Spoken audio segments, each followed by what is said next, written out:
SM. Krishna ಅವರ ಅಂತಿಮ ದರ್ಶನಕ್ಕೆ ಈಗ ಅವರ ಹುಟ್ಟೂರಿನಲ್ಲಿ ವ್ಯವಸ್ಥೆಯನ್ನು ಮಾಡಲಾಗಿದೆ. ಅದಾದ ನಂತರ ಸ್ಥಳೀಯರು ಹಾಗೆ ಒಂದಷ್ಟು ಮಂದಿ ಅವರಿಗೆ ಹೆಚ್ಚಿನ ಈ ವಿದೇಶದಲ್ಲೆಲ್ಲ ಪರಿಚಿತರು ಸಂಬಂಧಿಕರು ಇರೋದ್ರಿಂದ ಬಹುಶಃ ಅಲ್ಲಿಂದ ಏನಾದರೂ ಬರುವಂಥವ್ರು ಇದ್ದರೆ ಅವ್ರಿಗೂ ಕೂಡ ಸಮಯ ಬೇಕಾಗುತ್ತೆ. ಆ ಕಾರಣಕ್ಕೆ ಈಗ 3 ಗಂಟೆ ನಂತರ ಆಲ್ಮೋಸ್ಟ್ 4 ಗಂಟೆ ನಂತರ ಈ ಅಂತ್ಯ ಸಂಸ್ಕಾರ ನೆರವೇರುತ್ತೆ. ಏನೇನು ವಿಧಿವಿಧಾನಗಳಾಗಬೇಕು. ಸೊ ಡಿ.ಕೆ. ಶಿವಕುಮಾರ್ ಸದ್ಯಕ್ಕೆ ನೀವು ದೃಶ್ಯದಲ್ಲಿ ನೋಡ್ತಿರೋ ಹಾಗೆ ಏನೆಲ್ಲ ವ್ಯವಸ್ಥೆಗಳನ್ನು ಮಾಡಬೇಕು ಅದರ ಒಂದು ಮೇಲುಸ್ತುವಾರಿಯನ್ನು ಅವರು ವಹಿಸ್ಕೊಂಡಿದ್ದಾರೆ. ಇನ್ನೊಂದು ಕಡೆ ಅವರ ಕುಟುಂಬ, ಅದರಲ್ಲೂ ಭಾಳ ವಿಶೇಷವಾಗಿ ದಶಕಗಳ ಕಾಲ ಅವ್ರ ಜೊತೆಗೆ ಜೀವನ ಸಾಗಿಸಿದಂಥವರು, ಆ ಕುಟುಂಬಕ್ಕೆ ಇವತ್ತು ನಿಜಕ್ಕೂ ಭರಿಸಲಾಗದಂಥ ಒಂದು ಸಂದರ್ಭ ಇದು, ದುಃಖವನ್ನು. ಸೊ ಭಾನುಪ್ರಕಾಶ್ ಶರ್ಮಾ ಅವ್ರನ್ನ ಕೂಡ ನಾವೀಗ ನೋಡ್ತಾ ಇದ್ದೀವಿ, ಪುರೋಹಿತರು ಅವರ ನೇತೃತ್ವದಲ್ಲೇ ಇವತ್ತಿನ ಪೂಜಾ ಕೈಂಕರ್ಯಗಳು ನಡೆಯೋದು. ಸೊ ಧೀಮಂತ ನಾಯಕನ ಅಗಲಿಕೆಗೆ ಇಡೀ ಕರ್ನಾಟಕದಾದ್ಯಂತ ಜೊತೆಗೆ ವಿಶ್ವದಾದ್ಯಂತ ಇರುವಂಥ ಅವರ ಅಭಿಮಾನಿಗಳು ಇವತ್ತು ದುಃಖ ತಪ್ತರಾಗಿದ್ದಾರೆ. ಸದ್ಯಕ್ಕೆ ಪೊಲೀಸ್ ಅವರ ಟೀಮ್ ಜೊತೆಗೆ ಏನು ಮುಖ್ಯಸ್ಥರಿದ್ದಾರೆ ಅವರು ಪ್ರತಿಯೊಂದನ್ನು ಕೂಡ ಅಲ್ಲಿ ವಿವರಿಸಿ ಹೇಗೆ ವ್ಯವಸ್ಥೆಯನ್ನು ಮಾಡಬೇಕು ಏನು ಅನ್ನೋದ್ರ ಬಗ್ಗೆ ಅಂದರೆ ಮಾಡಿದ್ದಾರೆ, ಅದನ್ನು ಈಗ ತಿಳಿಸ್ತಿದ್ದಾರೆ. ಜೊತೆಗೆ ಏನಾದರೂ ಬದಲಾವಣೆಗಳು ಬೇಕಿದ್ದರೆ ಸೊ ಅದರ ಬಗ್ಗೆ ಕೂಡ ಈಗ ಒಂದಷ್ಟು ಪರಿಶೀಲನೆ ಮಾಡಲಾಗ್ತಿದೆ. ಇನ್ನು ಸರ್ಕಾರಿ ಗೌರವ ಏನು ಸಲ್ಲಿಸಬೇಕು ಅದಕ್ಕೆ ಬೇಕಾದಂಥ ತಯಾರಿ ಕೂಡ ಆಗಿದೆ. ಸೊ ಗುರುವಿನ ಪಾರ್ಥಿವ ಶರೀರಕ್ಕೆ ಹೆಗಲು ಕೊಟ್ಟಂಥ ಡಿ.ಕೆ. ಶಿವಕುಮಾರ್ ಸೊ ಅವರೇ ಸ್ವತಃ ಅಲ್ಲಿ ಉಳಿದವರ ಜೊತೆಗೆ ಹೊತ್ತು ತಂದು ಅಲ್ಲಿ ಈಗ ಇರಿಸಿರೋದನ್ನು ನಾವು ಗಮನಿಸ್ಬೋದು. ಸೊ ನಮ್ಮೆಲ್ಲರಿಗೂ ಕೂಡ ಎಷ್ಟು ಕನೆಕ್ಟೆಡ್ ಆಗಿದೆ ಅಂತ ಚೈತ್ರ, ನಾವು ಡ್ಯೂಟಿಗೆ ಬರುವಂಥ ರಿಚ್ಮಂಡ್ ಸರ್ಕಲ್ನ ಫ್ಲೈಓವರಿಂದ ಹಿಡಿದು ಸಿಲ್ಕ್ ಬೋರ್ಡ್, ಹೆಬ್ಬಾಳ ಇದೆಲ್ಲಕ್ಕೂ ಕೂಡ ಏನು ಮೂಲ ಶಿಲಾನ್ಯಾಸ ಮಾಡಿದ್ದು, ಶಂಕುಸ್ಥಾಪನೆ ಮಾಡಿದ್ದೆ ಅವರೇ.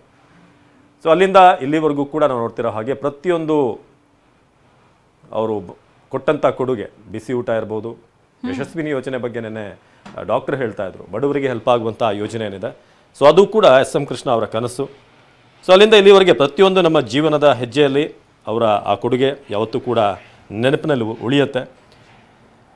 ಸೊ ಹಾಗೆ ಭೂ ದಾಖಲೆಗಳನ್ನು ಡಿಜಿಟಲ್ ಮಾಡೋದು, ಈಗ ನಾವು ಡಿಜಿಟಲ್ ಇಂಡಿಯಾ ಅಂತೆಲ್ಲ ಈಗ ಹೇಳ್ತೀವಿ, ಬಟ್ ಆಗ ಇನ್ನೂ ಡಿಜಿಟಲಿ ನಾವು ಮುಂದುವರೆದಿಲ್ಲ. ಆ ಸಂದರ್ಭದಲ್ಲೇ ಈ ಭೂ ದಾಖಲೆಗಳನ್ನು, ಡಾಕ್ಯುಮೆಂಟ್ಗಳನ್ನು, ಪಹಣಿ ಇರ್ಬೋದು, ಸಾಗುವಳಿ ಚೀಟಿ ಇರ್ಬೋದು, ಇದೆಲ್ಲವನ್ನು ಕೂಡ ಡಿಜಿಟಲ್ ಮಾಡುವಂಥ ಕನಸು ಅವರು ಆಗಲೇ ಕಂಡಿದ್ರು, ಆಗಲೇ ಶುರುವಾಯಿತು.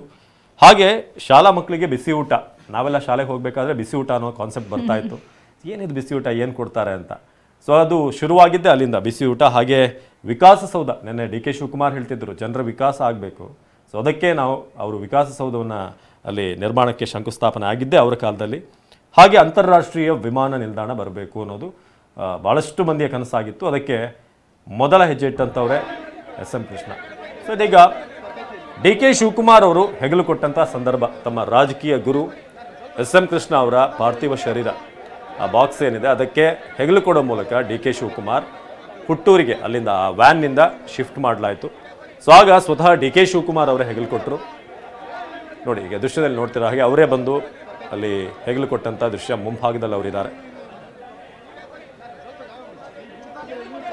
ಅವರ ರಾಜಕೀಯ ಜೀವನಕ್ಕೆ ಹೆಗಲು ಕೊಟ್ಟಂಥವ್ರು ಎಸ್.ಎಂ. ಕೃಷ್ಣ. ಆದರೆ ಈಗ ಅವರ ಪಾರ್ಥಿವ ಶರೀರಕ್ಕೆ ಅಂತಿಮ ಯಾತ್ರೆಯ ಸಂದರ್ಭದಲ್ಲಿ ತನ್ನ ಹೆಗಲನ್ನು ಡಿ.ಕೆ. ಶಿವಕುಮಾರ್ ಈಗ ಕೊಟ್ಟು ಅವ್ರನ್ನ ಕಳಿಸಿಕೊಡುವಂಥ ಸಮಯ.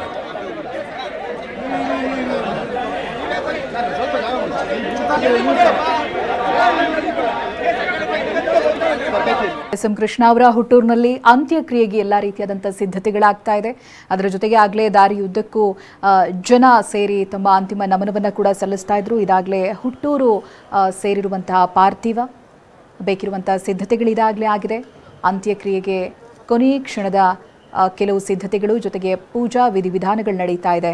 ಡಿ.ಕೆ. ಶಿವಕುಮಾರ್ ಅವರನ್ನು ನಾವು ದೃಶ್ಯದಲ್ಲಿ ಗಮನಿಸ್ತಾ ಇದ್ವಿ. ನಿನ್ನೆ ದಿನ ಮೊದಲನೇದಾಗಿ ಅವರನ್ನು, ತಮ್ಮ ಗುರುವನ್ನು ಈ ರೀತಿಯಾಗಿ ನೋಡಿದಾಗ ದುಃಖವನ್ನು ತಡೆದುಕೊಳ್ಳೋದಕ್ಕಾಗ್ದೇನೆ ಅವ್ರು ಕಣ್ಣೀರು ಹಾಕಿದ್ರು. ಆನಂತರ ಮಾಧ್ಯಮದವರು ಪ್ರಶ್ನೆ ಮಾಡಿದಂಥ ಸಂದರ್ಭ, ಹೌದು ನನಗೆ ಮಾತನಾಡಬೇಕು, ಬಟ್ ಇದು ಆ ವೇದಿಕೆ ಅಲ್ಲ, ಸಮಯ ಅಲ್ಲ, ಮುಂದೊಂದು ದಿನ ಯಾವ ರೀತಿಯಾಗಿತ್ತು ನಮ್ಮ ಬಾಂಧವ್ಯ, ನನ್ನ ರಾಜಕೀಯ ಜೀವನಕ್ಕಾಗಿರ್ಬೋದು, ವೈಯಕ್ತಿಕವಾಗಿ ಅವರು ಯಾವ ರೀತಿಯಾಗಿ ಪ್ರೇರಣೆಯಾಗಿದ್ರು, ನಮ್ಮ ನಡುವಿನ ಸಂಬಂಧ ಎಂಥದ್ದು, ಇದ್ರ ಬಗ್ಗೆ ನಾನು ವಿವರವಾಗಿ ಮಾತನಾಡ್ತೀನಿ ಅಂತ ಹೇಳಿದರು. ಖಂಡಿತವಾಗಿಯೂ ಇವತ್ತವರು ಹೆಗಲು ಕೊಟ್ಟಂಥ ರೀತಿ, ಜೊತೆಯಾಗಿ ಇದ್ದಂಥ ಆ 2 ದಿನಗಳವರೆಗೆ, ನಿನ್ನೆ ಆ ಸುದ್ದಿ ಗೊತ್ತಾಗಿದ್ದರಿಂದ ಹಿಡಿದು ಈಗಿನವರೆಗೂ ಕೂಡ ಅವರು ಒಂದು ಕ್ಷಣ ಕೂಡ ವಿಶ್ರಮಿಸದೆ ಜೊತೆಯಾಗೇ ಇದ್ದಾರೆ, ಕುಟುಂಬದ ಜೊತೆಗಿದ್ದಾರೆ, ಎಲ್ಲ ಕೆಲಸಗಳನ್ನು ಕೂಡ ನೋಡ್ಕೊಳ್ತಾ ಇದ್ದಾರೆ. ನಿನ್ನೆ ದಿನ ಇಲ್ಲಿಗೆ ಪಾರ್ಥಿವ ಶರೀರ ಬರೋದಕ್ಕೂ ಮುಂಚಿತವಾಗಿ ಯಾವ ರೀತಿಯಾಗಿ ವ್ಯವಸ್ಥೆಗಳಾಗಬೇಕು ಅವೆಲ್ಲವನ್ನೂ ಕೂಡ ನೋಡಿದ್ರು, ಸ್ಥಳ ಪರಿಶೀಲನೆ ಕೂಡ ಮಾಡಿದ್ರು. ಎಲ್ಲವನ್ನೂ ಕೂಡ ಮುಂದೆ ನಿಂತು ಮುತುವರ್ಜಿಯಿಂದ ಅಚ್ಚುಕಟ್ಟಾಗಿ ನಿರ್ವಹಿಸ್ತಾ ಇದ್ದಾರೆ. ಇದು ತನ್ನ ಗುರುವಿಗೆ ಕೊಡುವಂಥ ಗೌರವ. ಇದ್ರ ಬಗ್ಗೆ ಮುಂದೊಂದು ದಿನ ಮಾತನಾಡ್ತೀನಿ ಅನ್ನೋದಾಗಿಯೂ ಹೇಳಿದ್ದಾರೆ DKಶಿ. ನೋಡೋಣ ಅದು ಯಾವ ರೀತಿಯಾದಂಥ ಬಾಂಧವ್ಯ ಅವರ ನಡುವೆ ಇತ್ತು ಅನ್ನುವಂಥ ಕುತೂಹಲ ಎಲ್ಲರಲ್ಲೂ ಕೂಡ ಇದೆ. ರಾಜಕೀಯವಾಗಿ ಯೋಚನೆಗಳು ಒಂದೇ ರೀತಿಯಾಗಿದೆ. ಜೊತೆಗೆ ಕೆಲವೊಂದು ರಾಜಕೀಯ ಸನ್ನಿವೇಶಗಳು ಕೂಡ ಇಬ್ಬರಲ್ಲೂ ಕೂಡ ಸಾಮ್ಯತೆ ಇದೆಯಲ್ಲ ಅಂತ ಅನಿಸುತ್ತೆ. ಅವತ್ತು DCM ಆಗಿದ್ದಾಗ ಅವರಲ್ಲಿದ್ದಂಥ ನೋವು ಇವತ್ತು ಹೇಳ್ಕೊಳ್ಳದೇ ಇದ್ರೂ ಕೂಡ DCM ಆಗಿ DKಶಿ ಅವರಲ್ಲೂ ಕೂಡ ಅಂಥ ನೋವುಗಳನ್ನು ಮಾತುಗಳಲ್ಲೋ ಅಥವಾ ಕೆಲವೊಂದು ಪ್ರಸಂಗಗಳಲ್ಲೋ ಅವಾಗವಾಗ ನೋಡ್ತಾ ಇರ್ತೀವಿ. ಸೊ ಈ ರೀತಿಯಾಗಿ ಗುರು ಶಿಷ್ಯರಿಗೆ ತಮ್ಮ ವಿಷನಲ್ಲೂ ಕೂಡ ಹಾಗೆ ತಮ್ಮ ವೃತ್ತಿಯಲ್ಲೂ ಕೂಡ ತಾವು ವಹಿಸ್ಕೊಂಡಿರುವಂಥ ಹುದ್ದೆಯಲ್ಲೂ ಕೆಲವೊಂದು ಸಾಮ್ಯತೆಗಳನ್ನು ನೋಡ್ಬೋದಾಗಿದೆ. ಸೊ ಅದೆಷ್ಟು ಆತ್ಮೀಯತೆ ಇತ್ತು ಅವರ ನಡುವೆ. ರಾಜಕೀಯಕ್ಕೆ ಬೇಕಿರುವಂಥ ಸಲಹೆಗಳನ್ನು ಕೊಡ್ತಾ ಇದ್ದಿದ್ದಿರ್ಬೋದು, ಅಥವಾ ವೈಯಕ್ತಿಕ ಜೀವನಗಳ ಸಲಹೆಗಳಾಗಿರ್ಬೋದು, ಇಲ್ಲ ಒಮ್ಮೆ ರಾಜಕೀಯಕ್ಕೆ ಧುಮುಕಿದ ಮೇಲೆ ಹೀಗಿರಬೇಕು ಅನ್ನುವಂಥದ್ದಾಗಿರ್ಬೋದು. ಈ ರೀತಿಯಾದಂಥ ಚಾಲೆಂಜಸ್ಗಳು ಬಂದಾಗ ಹೇಗದನ್ನು ನಿಭಾಯಿಸಬೇಕು ಅನ್ನುವಂಥ ಸಲಹೆಗಳು. ಯಾಕೆಂತಂದರೆ ರಾಜಕೀಯದಲ್ಲಿ ಅನುಭವವೇ ಮೇಜರ್ ರೋಲನ್ನು ಪ್ಲೇ ಮಾಡುತ್ತೆ. ಯಾವುದೇ ಒಂದು ಸಂಕಷ್ಟಗಳು ಬಂದಾಗ ಎಷ್ಟು ಸೂಕ್ಷ್ಮವಾದಂಥ ವಿಚಾರಗಳಿಗೆ ಒಬ್ಬ ವ್ಯಕ್ತಿಯಾಗಿ, ರಾಜಕೀಯ ವ್ಯಕ್ತಿಯಾಗಿ ನಾವು ಹೇಗೆ ಅದಕ್ಕೆ ಸ್ಪಂದಿಸಬೇಕು, ಯಾವ ರೀತಿಯಾಗಿ ನಿಭಾಯಿಸಬೇಕು, ಇದೆಲ್ಲವೂ ಕೂಡ ಅನುಭವದ ಜೊತೆಗೆ ಬರುತ್ತೆ. ಅಂತ ಅನುಭವಿ ರಾಜಕಾರಣಿ DKಶಿ ಅವರಿಗೆ ಆ ಮಾರ್ಗದರ್ಶನವನ್ನು ಖಂಡಿತವಾಗಿಯೂ ಕೊಟ್ಟಿರ್ತಾರೆ. ಸೊ ಮುಂದೊಂದು ದಿನ ಪ್ರತಿ ಕ್ಷಣವೂ ಕೂಡ ಇದು ಆ ಒಂದು ನೋವು ಇದ್ದೇ ಇರುತ್ತೆ.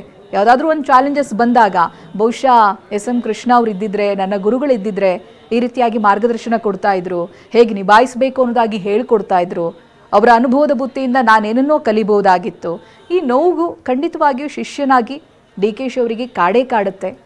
ಅದೇ ಕಾರಣನೋ ಏನೋ ನಿನ್ನೆ ದಿನ ಆ ದುಃಖವನ್ನು ಹಿಡಿದಿಟ್ಕೊಳ್ಳೋದಕ್ಕಾಗ್ದೇನೆ ಕಣ್ಣೀರಾದರು ಅಂತ ಚಿತ್ರಣಗಳು ನೋಡೋದಕ್ಕೆ ಸಿಗೋದೇ ಬಹಳ ಅಪರೂಪ. DKಶಿ ಅವ್ರು ಹಾಗೆಲ್ಲ ಅಳೋವಂಥವ್ರಲ್ಲ.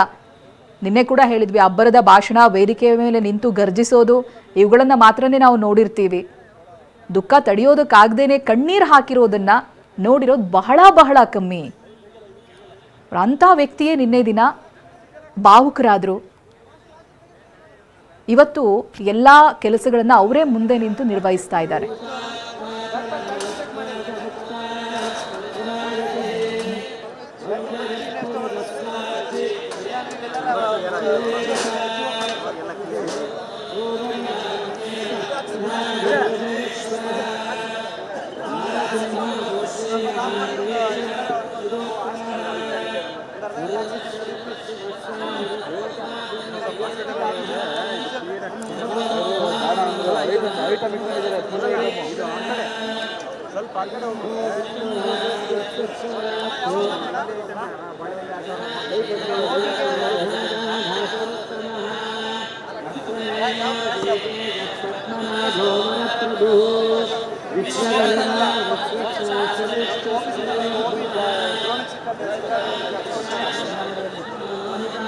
प्रदर्दनः प्रभोतश्रिगुप्तामपवित्रं मङ्गलं परम् ईशानः प्राणदः प्राणो ज्येष्ठश्रेष्ठः प्रजापतिः गर्भो भूगर्भो माधवो मधुसूदनः ईश्वरो विक्रमे गन्धे मेधावी विक्रमः क्रमः अनुत्तमो दुरादरः कृतघ्नः कृतिरात्मवान्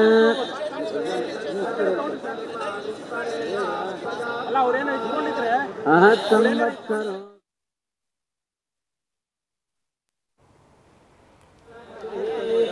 अमृत्यः सर्वदक्षिणसम्भाता संधिमात्तिरः अजो दुर्नष्टनष्टात्मा विजितात्मा दुरारिः गुरुर्गुरुतमोधामसत्यः सत्यपराक्रमः निमिषो निमिषस्रग्रेवादसपतिर्नाभूतिः अग्रमे श्रीमान् न्यायो नेतासमेनः सहस्रमूर्धा विश्वात्मा सहस्रात्